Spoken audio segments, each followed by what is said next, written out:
Hello and happy Tech Tip Tuesday. Today I'm going to walk you through creating a quiz using an item bank that you've already created previously.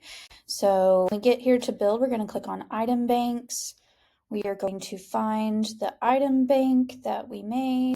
Okay, so this is the one I made. So when you want to add questions, you can add them individually by clicking the plus sign. So I'm going to do that here with the stimulus question.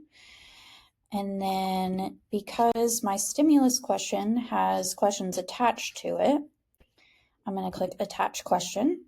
Again, I'm going to go to this item bank and then I can click on all. So now here I have all the questions from the bank added to next to stimulus, and I can click on this.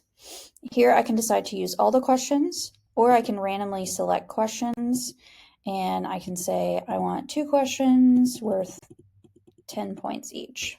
Done. And it will automatically choose 2 questions from the bank to spit out to the students.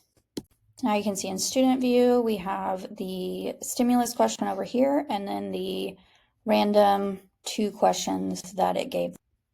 I'm going to add questions from another bank. I just hit that plus sign, click on the bank, and then I can pick the bank I want to add from. Again, I can choose them individually, or I can add them all.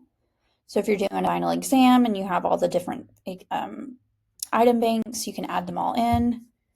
And so here, again, I can choose to use all of them, or I can randomly select them.